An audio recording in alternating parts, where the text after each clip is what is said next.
Teman-teman sekalian, salam jumpa. Kembali lagi bersama dengan saya Patra Fensauris Fidih dari kelompok Kasih Insanis atau KKI, sukarelawan yang selama ini sedikit peduli bersama teman-teman terhadap penderita gangguan jiwa di wilayah Provinsi Nusa Tenggara Timur atau NTT.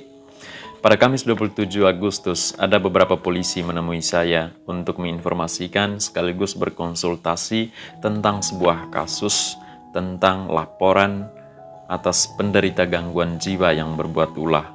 Siapa yang melaporkan? Yang melaporkan adalah keluarga kandung dari warga penderita gangguan jiwa.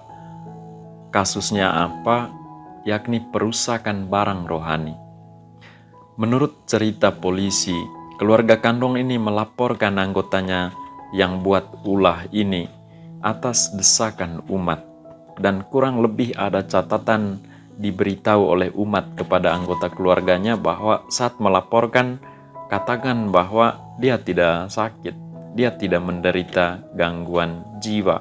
Polisi merespons dengan baik laporan ini dan memproses hukum sampai tiba pada saatnya. Saya kira pekan lalu dibuat gelar perkara atas kasus ini, dan salah satu dalam poin gelar perkara itu adalah harus dilakukan penyitaan terhadap barang rohani yang dirusakkan oleh penderita.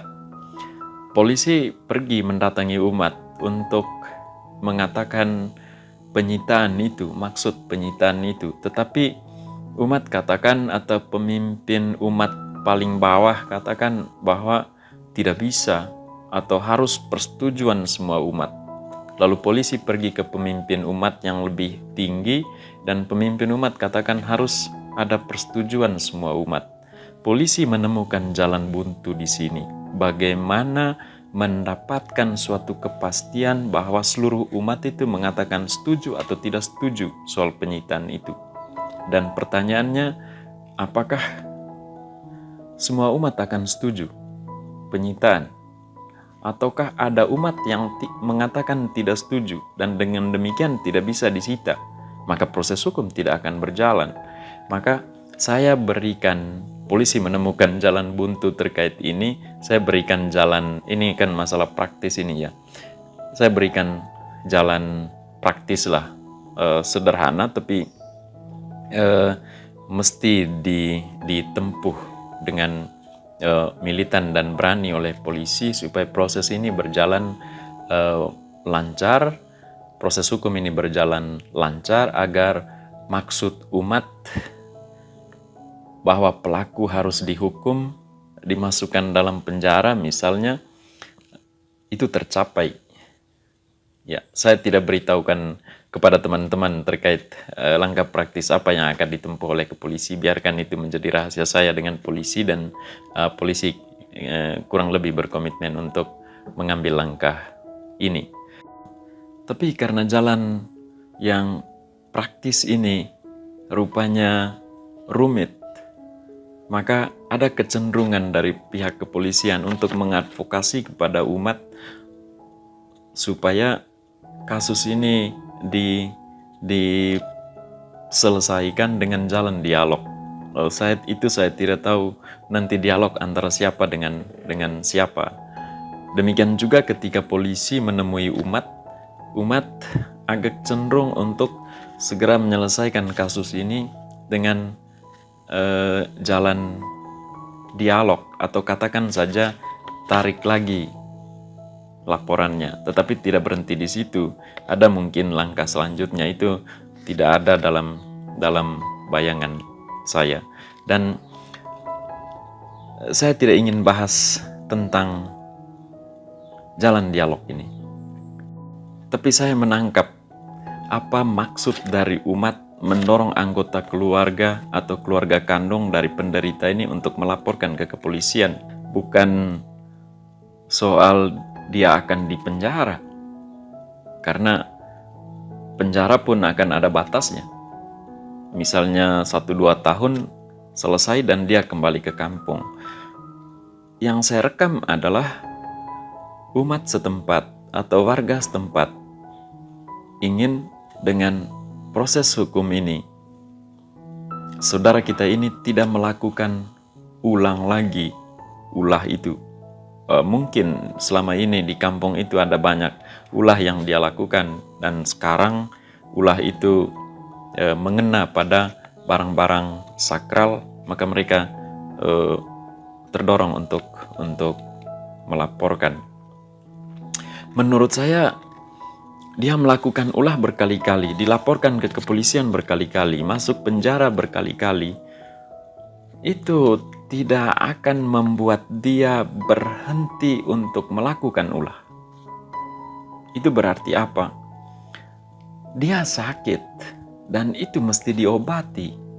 Proses hukum atau proses apapun, dialog yang mungkin yang muncul dalam percakapan kemarin saya dengan polisi, itu jalan-jalan pada umumnya yang biasa di mana-mana. Untuk konteks dia tidak sakit.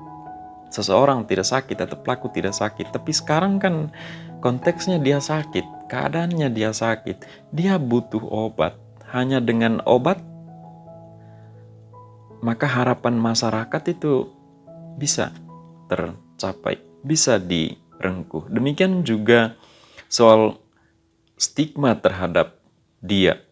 Masyarakat mengenal dia dari keadaannya, yakni penderitaan gangguan jiwa. Bukan soal kualitas dirinya, bukan soal kebaikannya, dan itulah yang disebut dengan stigma. Mungkin teman-teman juga pernah mengalami seorang penderita gangguan jiwa, seorang warga yang menderita gangguan jiwa lebih dikenal dari keadaan sakitnya. Misalnya, ada satu penderita gangguan jiwa, kita obati dan dia pulih, tetap rutin minum obat, tetapi ketika dia melakukan kesalahan, orang di sekitar langsung mengecap dia. Misalnya dia buat kesalahan, orang langsung katakan, mungkin dia mau sakit lagi nih. Ini dia sakit lagi nih. Dan dia dengar, orang itu dengar, dan dia pasti emosi. Lama-lama memang akan buat ulah, akan kambuh. Jadi ini adalah stigma, ini adalah diskriminasi. Jadi selain obat, juga mesti bongkar stigma, juga mesti bongkar diskriminasi. Itu sebentar kita akan lihat. Tapi satu hal yang utama yang saya beritahu kepada polisi adalah, dan sering terjadi selama ini, apa? Saya katakan kepada polisi bahwa saya sebagai relawan dan teman-teman relawan kelompok Kasih Insanis sangat mendukung proses hukum terhadap penderita gangguan jiwa yang melakukan tindakan berefek hukum.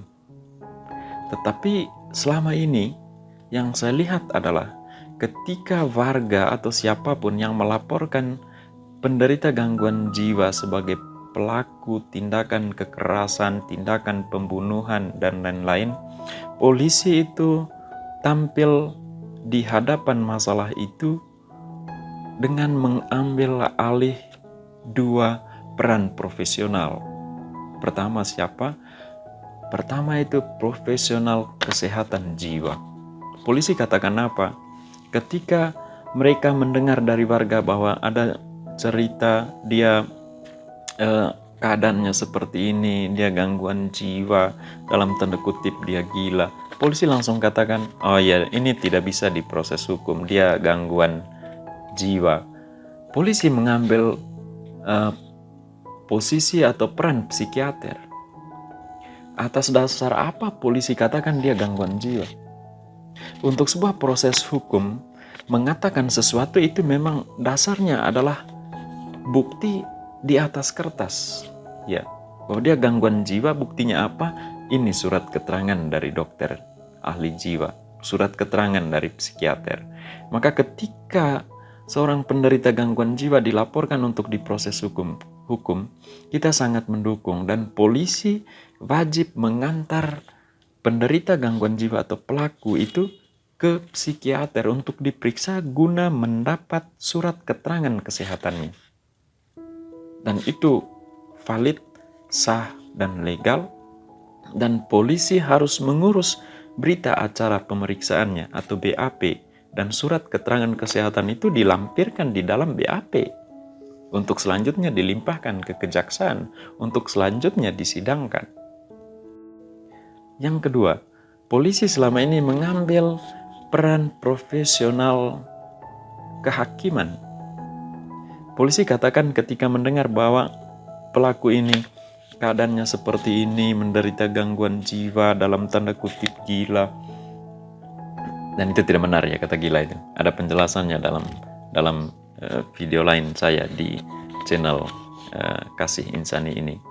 Polisi katakan dia bebas dari hukuman karena dia menderita gangguan jiwa. Dia bebas atau mengatakan bebas atau tidak, itu porsinya seorang hakim, itu porsinya lembaga peradilan, itu porsinya lembaga kehakiman. Dan dalam porsi itu, keputusan pengadilan kurang lebih dua lah. Hakim akan katakan bahwa, oh ya, ini gangguan jiwa, maka dia tidak bisa mempertanggungjawabkan perbuatannya oleh kondisi kejiwaannya yang terganggu. Yang kedua, ini bebas dari hukuman dan memerintahkan Pemda atau pihak terkait untuk mengurus warga ini ke panti rehabilitasi jiwa. Maka Pemda harus mengurus. Maka kita mendukung sebenarnya proses hukum terhadap penderita gangguan jiwa. Yang menurut saya di ND atau dimanapun banyak penderita gangguan jiwa. Dalam kasus kekerasan dia sebagai pelaku, tetapi pemerintah tidak perhatikan. Yang mungkin menurut saya, kalau ada perintah dari pengadilan, pemerintah akan lakukan. Ya mudah-mudahan. Tapi artinya prosesnya berjalan dulu. Mungkin dari pengalaman demi pengalaman ya kita akan terus advokasi supaya memang pemerintah harus melakukan, memenuhi perintah dari kehakiman. Atau mungkin ini salah secara hukum, tapi yang saya tahu seperti itu ya. Mungkin nanti saya bisa konsultasikan dengan ahli hukumnya terkait proses ini ya. Ketika kepolisian mengambil alih peran profesional kesehatan jiwa dan peran profesional kehakiman, maka penderita gangguan jiwa, dan itu yang terjadi selama ini, polisi mengembalikannya ke keluarga. Dan keluarga buat apa? Keluarga tidak bisa melakukan apa-apa selain memasung. Maka yang dibilang Indonesia bebas pasung tidak akan terwujud dimanapun sampai kapanpun. Dan keluarga atau masyarakat jadinya tertanam di dalam pikiran dan di dalam dirinya bahwa gangguan jiwa tidak bisa diurus selain penderitanya dipasung. Penderita gangguan jiwa yang berbuat ulah tidak bisa diproses hukum selain dikembalikan ke keluarga dan dipasung. Pasung sampai kapan?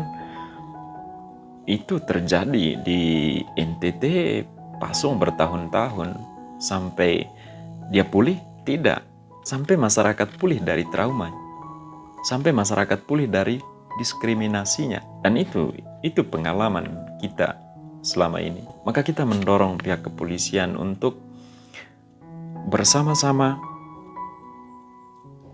melancarkan terwujudnya Indonesia bebas pasung. Untuk bersama-sama melancarkan daerah kita ini, NTT ini atau ND ini atau kabupaten-kabupaten kita, daerah bebas pasung, mesti memproses seorang penderita gangguan jiwa atau yang diduga, katakan begitu ya, karena belum mendapat surat keterangan kesehatan dari dokter, yang diduga menderita gangguan jiwa, untuk memproses hukum seturut hukum yang berlaku. Tidak boleh tidak. Hanya dengan itu seorang penderita gangguan jiwa bisa mendapatkan layanan kesehatannya, layanan medisnya. Misalnya dia bisa dirawat di panti rehabilitasi jiwa hingga pulih, lalu dikembalikan ke keluarga sambil kita berikan edukasi. Yang kedua adalah, andaikan nanti kasus ini tidak dilanjutkan dengan proses hukum, lalu dengan proses lain yang tadi polisi bilang dengan jalan dialog atau seperti apa nanti, kita relawan mengatakan siap untuk memberikan edukasi kepada masyarakat. Kita akan berkoordinasi dengan pihak puskesmas sebagai pihak yang membidangi kesehatan, dan di puskesmas, setiap puskesmas di Kabupaten Ende sudah sediakan layanan kesehatan jiwa. Mungkin sampai saat ini untuk pelaku dalam kasus yang dilaporkan ini, puskesmas belum mengunjungi, dan saya juga baru mendapatkan datanya. Kita akan segera laporkan ke pihak puskesmas. Selain puskesmas, kita akan berkoordinasi dengan pihak kecamatan, kita akan berkoordinasi dengan pihak desa, kita akan berkoordinasi dengan RT, ketua RT setempat, agar pihak-pihak ini sama-sama mengumpulkan warga dan memberikan edukasi kepada warga terkait kesehatan jiwa. Bukan hanya terkait kasus ini atau pelaku ini, tetapi untuk orang-orang lain, warga lain yang mungkin di sana ada yang menderita gangguan jiwa. Dan saya dengar kemarin di wilayah itu ada beberapa penderita gangguan jiwa. Selain untuk mereka, tetapi juga untuk warga masyarakat sendiri, untuk agar pahami tentang kesehatan jiwa, agar pahami penderitaan gangguan jiwa, agar pahami penderita gangguan jiwa, dan dengan itu kita sedang membongkar stigma, dan dengan itu kita sedang membongkar diskriminasi. Kita berharap polisi menjalankan tugasnya dengan baik, bukan hanya terkait kasus ini, tapi terkait kasus-kasus lain yang mungkin nanti terjadi pada waktu mendatang. Dan kita juga berharap dari kasus ini keluarga atau masyarakat bisa mendapat 1-2 pengetahuan, pemahaman baru dalam memandang masalah gangguan jiwa, dalam menjaga kesehatan jiwa, dalam bersikap terhadap penderita gangguan jiwa. Stigma dibongkar, diskriminasi stop, demikian juga kita bebas pasung. Dan kita terus berjuang untuk hal ini sampai kapanpun. Mungkin sekali lagi kita katakan, kita belum kalah dalam perjuangan ini. Apapun tantangannya, apapun persoalannya, kita lakukan saja, dan kita lakukan dengan sukarela. Salam sehat jiwa teman-teman, salam belum kalah. Terima kasih.